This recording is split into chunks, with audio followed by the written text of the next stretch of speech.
Сайн байцгаана уу? Номын ертөнц клубын гишүүн Халиун байна. Өнөөдөр бидэнтэй 23 дугаар сургуулийн 11 дугаар ангийн гэрэлт байгаа. За, өнөөдөр бидний ярих ном бол Ж. Мягмар Сүрэнгийн 7 дахь хүүхний гавар буюу амьтдын тухай 50 номоосоо ярихад бэлэн болоод байна. За, энэхүү ном маань байгаль, амьтан, хүн хоорондын харилцаа, хүн төрөлхтний зан арин шин, амьдралын мөн чанарыг бэлэгдэл уран сайхны дүрслэлээр харуулсан өгүүлбэрүүдийн төвөр юм байна. За, номын зохиолчийн талаар ярихад Жамблын Мягмар Сүрэн гээд Монгол улсын соёлын гавьяат сэтгэлтэн хүн байгаа. Энэ нь болохоор өдрийн сонины эрхлэгч хийдэг. Тэгээд энэ номыг болохоор маш олон төрлөөр нь хэвлэн гаргасан байдаг. Би тэгээ 3 дахь хэвлсэн яг 7 дахь хүүхний гавар гээд зохиолыг уншсан байгаа. За, энэхүү одоо зохиол дээр маань юу өгүүлдэг вэ? Ямар хөө ном бэ? Энэ зохиол дээр бол ер нь тийм яг амьтдын байгалийн зүүн совин тэгээд хоорондоо бие биенээ хайрлах сэтгэл тэгээд яаж орчиндөө дасан зохицож амьдарч чаддаг вэ? Тэрний талаар л их өгүүлсэн байдаг. Ерөнхийдөө маш их мэдээллийг агуулдаг ном бахан тийм ээ. Тий. Одоо энэ ном маань өгүүлбэрийн төвөр гэсэн шүү дээ.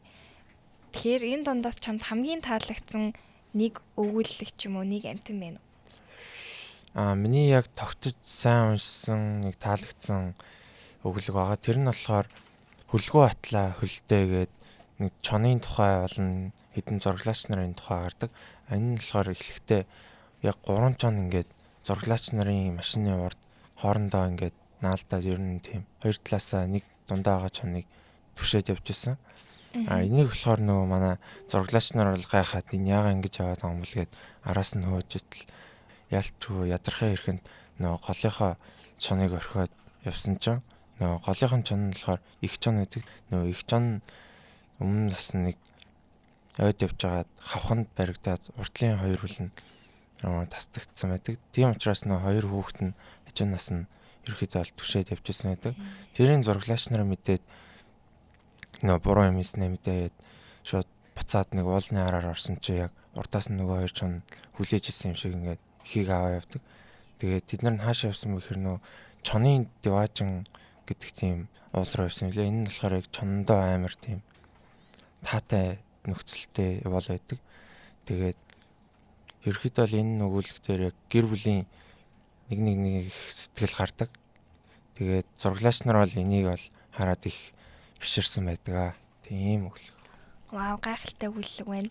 Чон ч гэсэн одоо нохоо ч гэсэн айгүй ухаантай байдаг гэж ирдэг штеп. Тэгэхээр чон ч гэсэн бас бүр илүү ухаалаг байна. За, байгаль орчин амьтдын амьдралын дүрслэлээр хүний амьдралын тухай яг ямар сургаал санаа төвшүүлсэн гэж бодож байна? Ер нь хүмүүсийг байгаль орчноо илүү их хайрлаж хамгаалахгүй бол одоо зарим нэг говийн амьтад бол ерөнхийдөө их нь улаан номд бичигдсэн ховорцсон байгаа. Тийм учраас говийн амьтдыг илүү их судалж, тоотолгойг нь тодорхойлж эхлэхгүй бол ер нь бүгд ховордоод устдаад үгүй болох гэж байгаа. Тийм ээ. Эндээс бид нар амьтдаа хайрлахын тулд бас юун төрөнд байгаль орчныг хайрлах хэрэгтэй тийм ээ. Тэгээд энэ удаагийн 50 номын жагсаалтаа бид амьтдын тухай гаргасан бол дараагийн 50 номын жагсаалтаа байгаль экологийн чиглэлээр гаргаж байгаа. Одоо хэрвээ чи ингэ уншижсэн номноосоо саналаа ирүүлэхийг хүсэх юм бол Номын ертөнц нээлттэй Facebook группийн комент хэсэгт номын нэр болон зургийг үлдээж бидэнд санал ирүүлээрэй. За, баярлалаа. Тэгээд дараагийн удаа just 50 номынхаа тэмцээнд идэвхтэй оролцоорой. За, одоо зохиолтоор минь янз янзын амтан гарч байгаа, янз янзын үйл явдал болж байгаа гэдэг тэр хоёул ярьсан тийм ээ. Ер нь тэр болгоноос ингээд амьтдын дүрслэл одоо хүний сэтгэл зүйн зан чанартай хэрхэн холбогдож байна? Ер нь яг зарим талаараа төстэй тэгээд зарим талаараа төсгүй. Яг нэг Монгол кенгуру гэдэг нэг зохиолсон өгүүлэг. Тэрэн дээр болохоор нөгөө говийн алгадаа гэд амьтны гаргадаг. Тэр нь болохоор яг кенгуру шиг гэхдээ яг уртлын хоёр хөл нь маш жижиг. Тэгээ хойно талын хоёр хөлөөр яг кенгуру шиг өсөрж явдаг. Тэгээ чих нь бол яг туулаа шиг. Тэгээд биеийн хэлбэр нь болохоор яг хулган шиг тийм жижиг. Тэгээд тэр нь болохоор яг үүр мөрөө өөрөө ухаж чадахгүй тийм ерөөхдөө жоохон сул дор амтна. Тэгээд тэр нь яг хаягдсан тийм өөрийнхөө хүүхдүүдийг тижээдэг.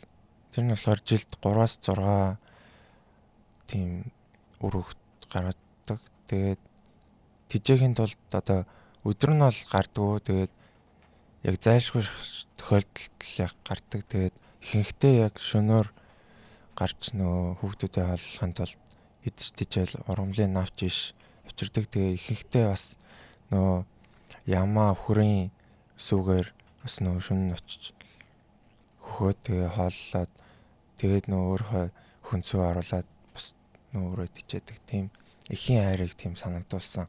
Хүүхдүүдэд тижээхийн тулд яаж бас хичээдэг вэ гэдгийг бас харуулсан тийм шүү. Ямар хөөрх юм бэ? Алгадах чай би жижигхэн битээ өстэй. Тийм яг болгон шиг л тийм жижиг. Говьд амьдардаг.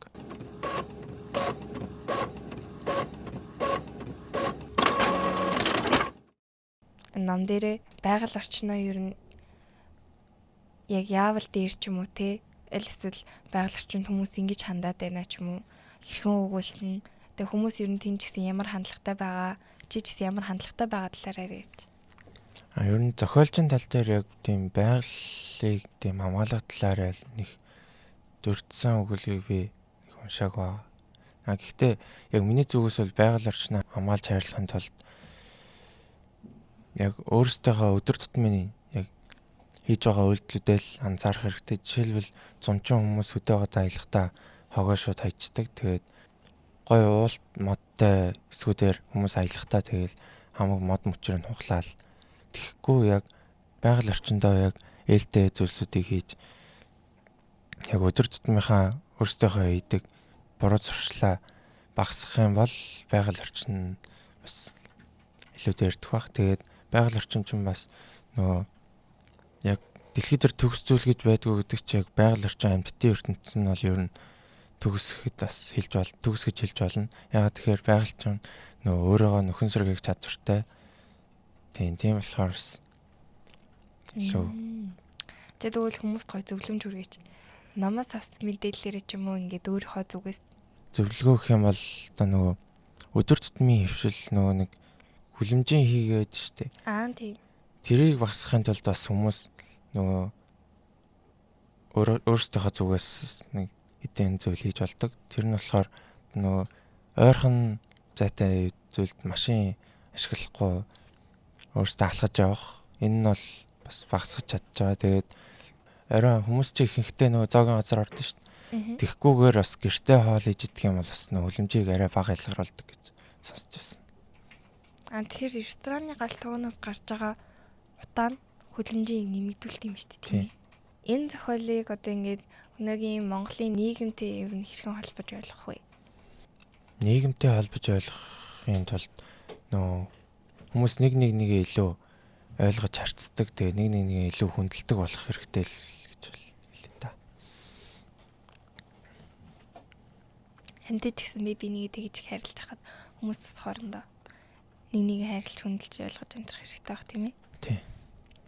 За энэ ном таны амьдралын талаар ямар нэгэн шинэ ойлголт юм уу эргцүүлэл өгсөн үү? Амьтдыг харах өнцөг маань арай өөрчлөгдсөн. Тэгээ чоныг бас би тийм найрсаг дотн гэр бүлдээ тийм үнэнч гэж бас төдийлөн бодож байгаагүй. Тэгээ яг энэ зохиолоос уншсан чинь би нэг айгуу сайн хайрладаг гэр бүлдээ айгуу дотн хоорондоо айгуу эвтэй байдаг гэдгийг бас ойлгож авсан.